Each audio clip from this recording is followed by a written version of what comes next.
Shabbat Shalom, queridos amigos. Muchísimas gracias por estar aquí en esta clase de Rosh Hashanah. Primero que nada, quisiera decirles de mi parte, de parte de Dani y de María, que las tres conformamos el equipo de Cábala Renovada, que si en algo le hemos ofendido de palabra o de pensamiento, si los hemos humillado, si los hemos maltratado consciente o inconscientemente, si le hemos fallado voluntaria o involuntariamente, desde lo más profundo de nuestros corazones les pedimos perdón. Meilá, Meilá, Meilá. Y también quiero extender bendiciones particulares hacia todas las personas que han sostenido el estudio a lo largo de todo el año y que colaboran con la expansión de la sabiduría de Cábala renovada, una sabiduría que aporta al mundo algún bienestar, aunque sea un granito de arena, y nos han apoyado tanto en el aspecto económico como en el aspecto presencial. Así que, aunque sea esto un granito de arena, Cábala renovada en el mundo, es importante el aporte de cada persona, pues a través de lo que enseñamos, muchos cambian sus vidas, maduran y mejoran sus reacciones ante los diversos desafíos que se les presentan en la vida, y creo que eso es el aporte más valioso que se le puede brindar. Muchas veces, seguridad en sí mismos eh, es lo que les aporta nuestras clases. Y pienso que eso es supremamente valioso para la gente. Así que le pido a Shen en este próximo Rosh Hashanah, estarán todos en mis oraciones para que toda la vida que tienen sea endulzada con bendiciones en todas las áreas, y además que todos los alumnos de Cábala Renovada sean inscritos en el libro de la vida. Gracias a todos. Y ahora sí, vamos con Rosh Hashanah. Estamos transitando, mis amigos, un periodo súper sensible y a la vez nos da la oportunidad de dejar el pasado atrás. Como bien saben, en el calendario hebreo, la luna nueva de Libra marca el reinicio de un nuevo año. Eh, Dentro de una semana apenas vamos a comenzar el nuevo año en el calendario hebreo, por lo tanto, cambia la energía que nos impacta a través del espacio-tiempo. Pues bien, dice el Talmud que en nuestro mundo hay 4 finales de año, pero para el hombre hay solo 2. Rosh Hashanah, que los tocan o que los afectan directamente. El Shana de los meses del año, que es en Rosh Hodesh de Nisan, cuando hacemos Pesach, y el Shana de los días, que es el Rosh Hodesh de Tishrei, que es el que vamos a vivir dentro de una semana. Y ahí es cuando comienza el calendario hebreo. Por eso lo llamamos la cabeza del año. Esto se refleja en el siguiente versículo de la Torá, en Deuteronomio 14:22, que dice: diezmarás sobre todo el producto de tus granos que rindiera en tus campos año tras año. Hacerte hacer et kol ebuat sareja ayotse hasadeh shana shana. Debería decir shanaim, años tras años, pero no, nos dice año tras año. ¿Okay? Comencemos por recordar que en este versículo hay innumerables comentarios, pero yo tomé uno muy simple que nos revela eh, con respecto a esta programación que deseamos efectuar para nuestro bienestar en Rosh Hashanah. Hay un comentario que me llamó la atención de Daat Skenin que dice: la Torá, le asegura al agricultor que si diezma la cosecha de este año correctamente, tendrá la seguridad de una cosecha abundante en el año siguiente. Entonces, ¿qué nos está diciendo aquí? Cuando nos dice Shana, Shana y diezmo, diezmarás, nos está diciendo que nosotros estamos programando en el presente lo que será el futuro. Si diezmas este año, diezmarás el próximo año.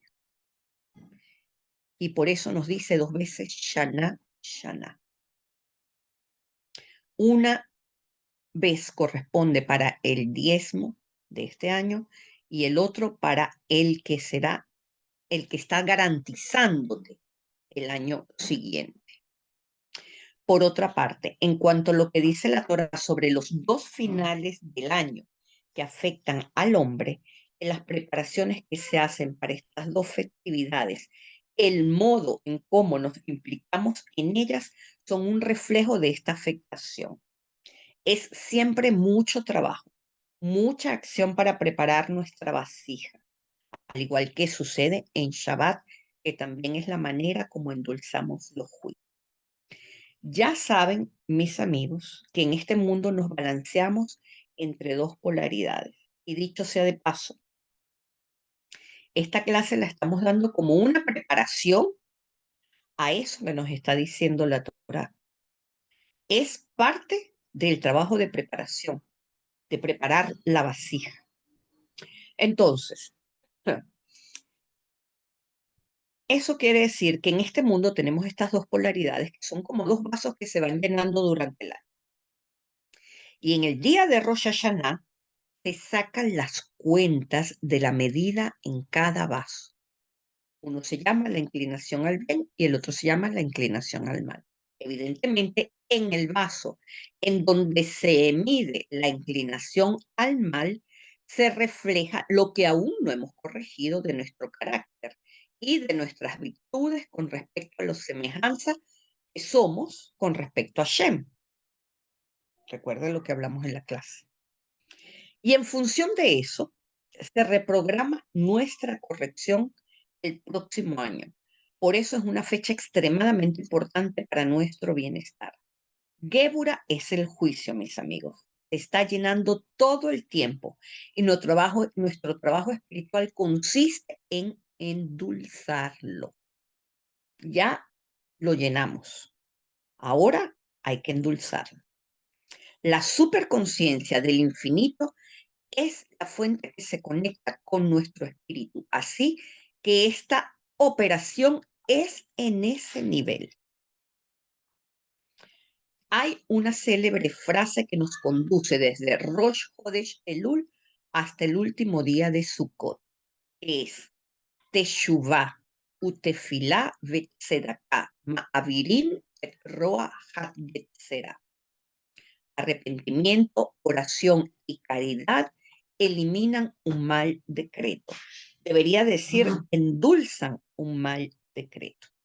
Como les expliqué en la última clase, hay 3 herramientas que nos ayudan en este propósito de programación de lo que será nuestra vida en este próximo año. Estábamos hablando del Maser, de la Jalá y los Bikurim. Sin embargo, de todas las herramientas que nos da la Torá para este momento, la Teshuvá está puesta por delante y se destaca sobremanera en este periodo. ¿Por qué? Debido a que la influencia cósmica del momento hace emerger lo que es recurrente en nuestro estado emocional y lo que al mismo tiempo nos falta para avanzar en el sentido de lo que perseguimos y lo que deseamos conseguir como objetivos de la vida. Por ejemplo, si una persona quiere mejorar su economía y alcanzar su estabilidad, ¿verdad? Pero está lidiando con una herida de abandono, cosa que muchos tenemos, en distintos grados, porque para empezar nos sentimos abandonados por Dios. Entonces, esa energía de una u otra manera resurgirá en este periodo para que decidamos despedirnos de ella, mis amigos, ya que el abandono es traspolarizado a una distancia correspondiente a la fuente de abundancia. Es decir, el abandono es incompatible con la abundancia. Y sentir el abandono es una decisión que influencia nuestra percepción, mis amigos. Escuchen lo que les estoy diciendo, es una decisión que influencia nuestra percepción, porque a veces el abandono nos procura una vida mejor, pero esto lo veo si me da la gana de verlo. Por ejemplo, conozco a alguien que fue abandonada por su mamá, que tiene muchos hijos, fue abandonada por su mamá y cayó en una excelente familia. La consintieron, que le dieron, que bueno. Y resulta que a los otros niños que no fueron abandonados, fueron criados a palo limpio. No estudiaron, en fin. Entonces, yo hablé con esta persona, que es muy cercana a mí, y yo le dije, bueno, o sea, porque, sabes, a todo el mundo le da como esa, ay, quiero conocer a mi mamá, ay, quiero compartir con ella, ay, muy bien, hazlo. Pero al final no te lamentes de ese abandono, dale las gracias, porque gracias a eso tienes una vida de reina hoy en día. Pero si te decides concentrar en el abandono y en la herida emocional que eso te produjo, ahí te vas a quedar estancado. Lo cierto es que aun cuando la Teshuvá es un proceso íntimo e individual, está muy relacionado bajo qué posición decidimos ver las cosas, mis amigos. Por eso el Bidui, que es mi parte favorita en Yom Kippur y las Selijot, hacen un trabajo mágico. ¿Por qué? Observen que todas las letras iniciales de las palabras del Bidui están en mayúscula. Y esto quiere decir que el Bidui es solo una excusa para introducir las 22 letras hebreas de modo que abarque cada caso único y particular. Aun cuando yo puedo estar diciendo Ashanu, ¿verdad? Todo lo que empiece con la Aleph entra allí, me toque o no me toque en mi mundo emocional, que no lo puedo saber. Basta con decir Ashanu, porque es el Aleph en mayúscula la que va a traer hacia sí toda, todos mis errores, todas las transgresiones que comiencen con el Aleph. ¿Ok? Entonces, el vidui, cuando hacemos vidui, es el momento para despedirnos de nuestras heridas. Nos damos ese golpe de pecho y le decimos adiós, adiós, adiós. No te quiero más. Gracias por lo que me serviste. Gracias por lo que me diste, pero no te quiero. Y de verdad que les digo que es algo, pero sanador increíblemente. Es la oportunidad de despedirnos de nuestros sentimientos más oscuros y de ese egoísmo infame que todos tenemos. La principal mitzvah de Rosh Hashanah es escuchar el shofar. ¿Por qué? Ya entendimos que vivimos en diferentes dimensiones, separadas solo por velos, que son puertas que separan una dimensión de la otra. Vean cómo les expliqué que las emociones simplemente están en distintas ondas de frecuencia. Las ondas de frecuencia son movimientos en los cuales se repiten los picos. Entonces, son cíclicas y están en diferentes ondas de frecuencia, como decir el sonido do y el sonido re. Son sonidos diferentes que vibran en diferentes cuerdas. Entonces, no son dimensiones que se casan. Entonces, ¿qué quiere decir esto? Que nosotros vivimos en esas diferentes dimensiones, mis amigos, porque dentro de nosotros tenemos una vorágines de emociones que en unas somos más fuertes que la otra. Entonces, yo, Maciel, tengo réplicas de mí misma en la dimensión de Gesed, en la dimensión de Gébura, en la dimensión espacio-tiempo. Igual sucede con cada uno. Así que el shofar es una voz que detona códigos matemáticos que abren puertas en todas las dimensiones. Y esos códigos llegan con la combinación de las letras hebreas. Con el sonido del shofar, que es el cuerno de carnero natural, estamos preparándonos para pararnos ante Dios, aceptándolo como nuestro rey, como nuestra soberanía suprema. Nos explica la Gemara que el sonido del shofar es la voz de la Biná que llama a Dios, que llama a la Jochma. El shofar es una tecnología extraordinaria. El sonido sale del espíritu del hombre, del ruach que Hashem insufló en el hombre.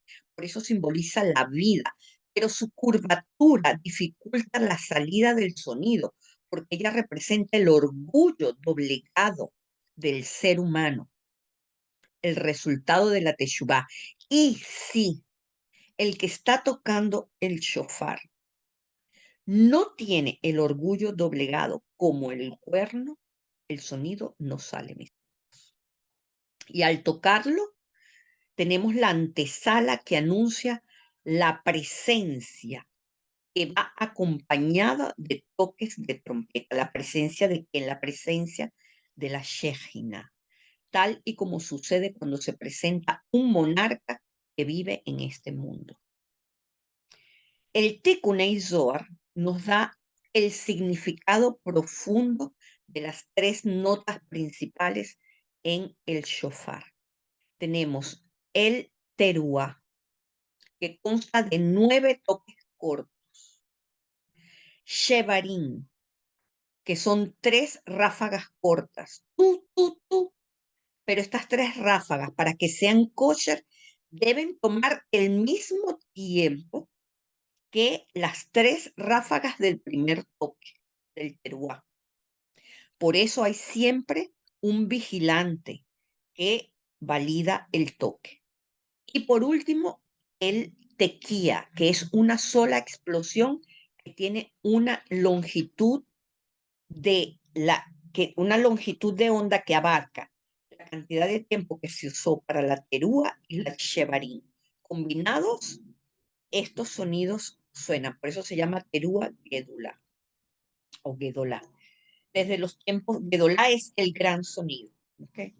Desde los tiempos bíblicos, los sabios comprendieron que el shofar es la voz de la biná, la voz de la naturaleza, que anuncia el descenso del rey. De ella se emite la voz de la tequía, de la shevarín y la terúa. Por eso, el shofar es una palabra género femenino.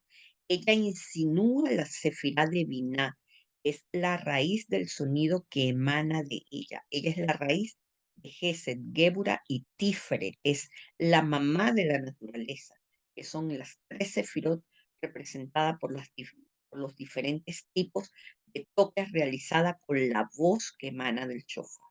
Entonces lo que buscamos es imitar o producir el llamado de la biná para que Dios nos escuche. Entonces, vamos a analizar estas 3 voces. La teruá.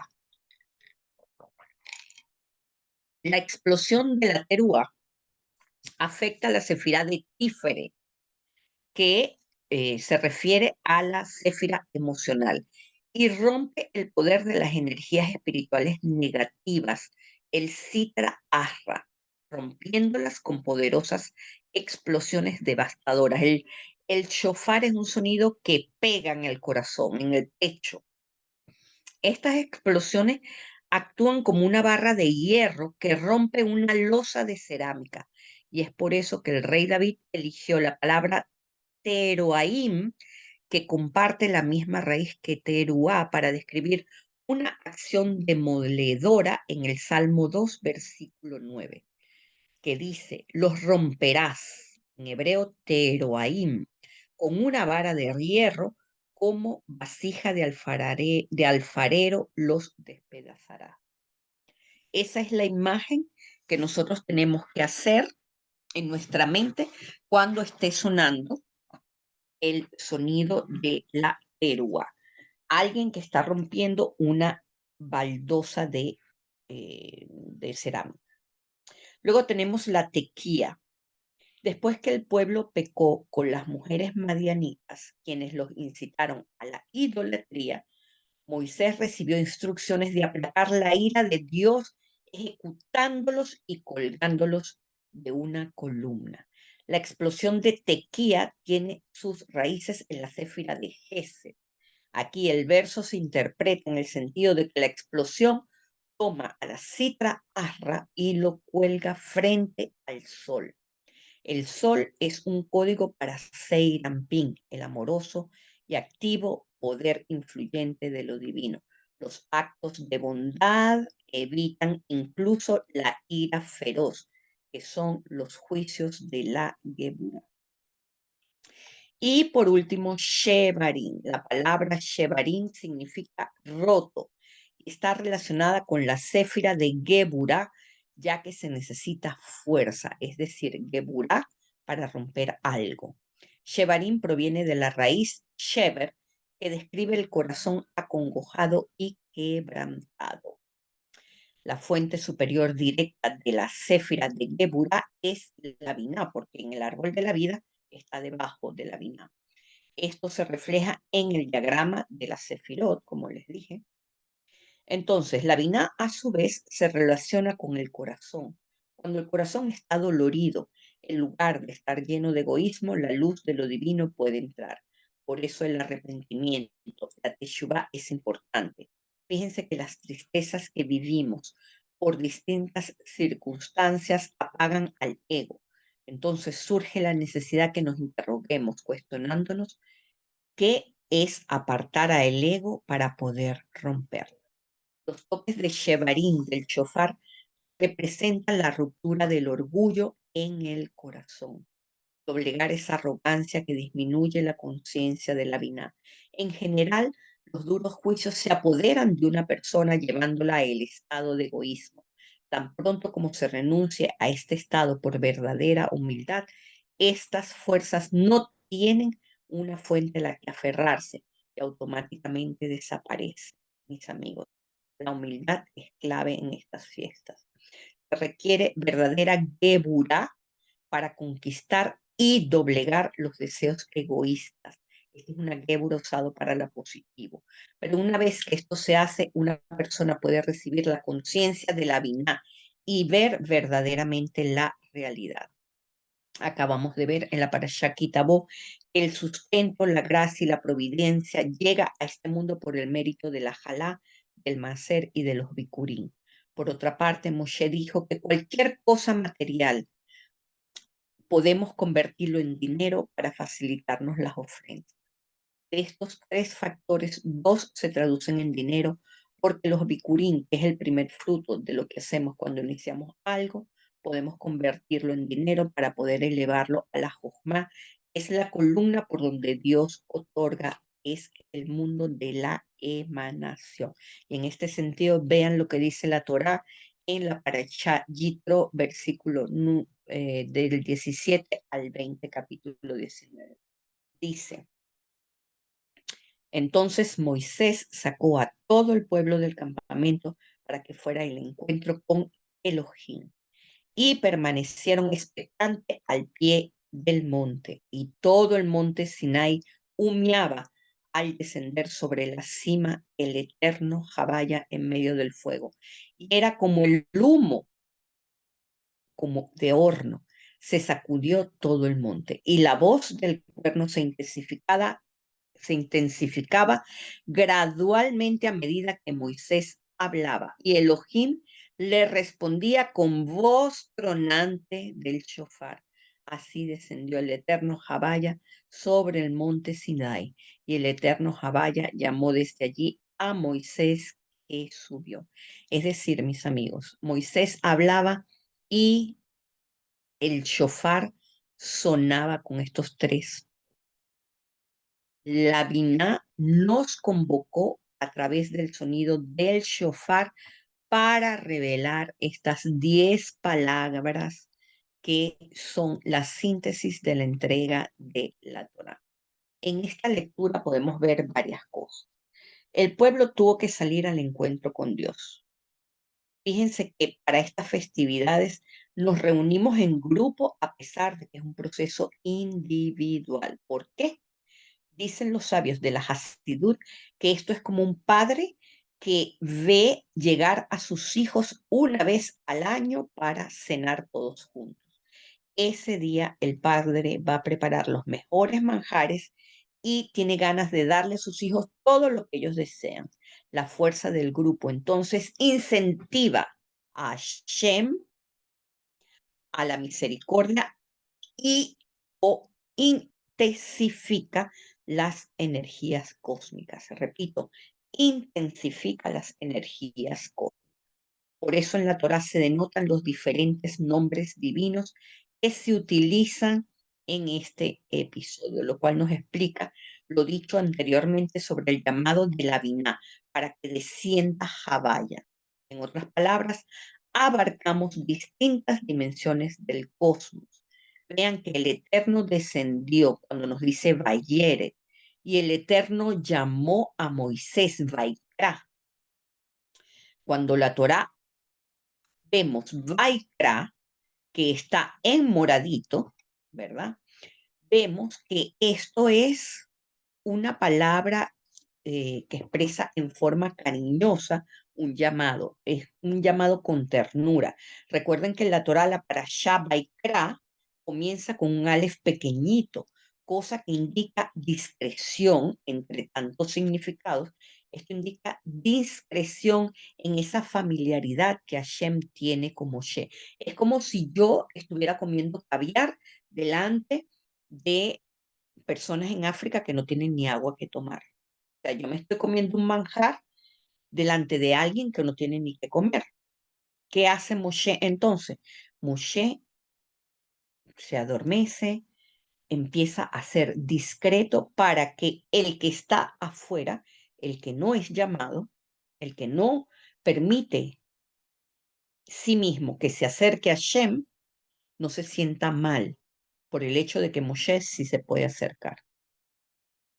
Entonces Moshe no quiere que los otros piensen que él se siente especial o que se siente más grande por este llamado a acercarse. Y aquí vemos donde la discreción es importante, amigo. No porque nos tiene que importar lo que el otro piense, sino porque en la medida en la que nosotros, con nuestra semejanza, con nuestra imagen, evitamos que el otro nos tome en cuenta para hacernos un juicio, en esa medida nosotros estamos alejando a todo lo que es esta maldición. ¿Ok? Entonces, lo que quiero que vean es que eh, el Aleph empuja a la Nun para acercarse a la Yud cuando se forma la palabra Ani. Y si la volteamos, tenemos la nada, que es la anulación del yo. ¿Qué quiere decir esto, mis amigos? Que solo la anulación del yo permite que el Aleph descienda al mundo, pero este tiene que pasar por la Yud, que es romper los miedos a las limitaciones. La Yud es la sabiduría, pero no puedo jactarme de la sabiduría. Y muchas veces la sabiduría da miedo porque no sabemos qué hacer con ella. Entonces, ese miedo también tenemos que romper, porque la sabiduría está hecha para compartir, mis amigos. Luego tenemos la nun final, que simboliza esta energía del Aleph que desciende hacia el Malhut. Dice el Zohar que con la Nun se escribe la palabra Nefilá, que quiere decir caída, y por eso es que no fue usada para crear al mundo. La palabra Nefilá comienza con la Nun, pero el Ain termina con una Nun final y esto tiene un valor de 700. ¿Por qué 700? Porque simboliza las 7 esferas de los estados emocionales, es decir, las 6 esferas emocionales unidas a el Malkut. Y eso hace un total de 7 esferas. Y de ahí, en la contraparte, viene las 7 naciones, que son las 7 clipot. ¿Ok? Entonces, nuestro principal objetivo, mis amigos, es entender y sentir en lo más profundo de nuestro corazón que todo lo que estamos haciendo para llegar a Rosh Hashanah tiene el objetivo de limpiarnos, de ponernos lindos espiritualmente, de modo que entremos en la misión de la misericordia. A partir de hoy, mis amigos, todo lo que hagan debe ser en función de endulzar los juicios y de cambiar esa creencia que tenemos sobre Dios. Dios es amor. En Dios no hay maldición. Lo único que puede provocar un arur es el alejamiento de Dios. Y debemos con estas bases llegar felices y agradecidos a Rosh Hashanah. Vamos a las preguntas si tienen.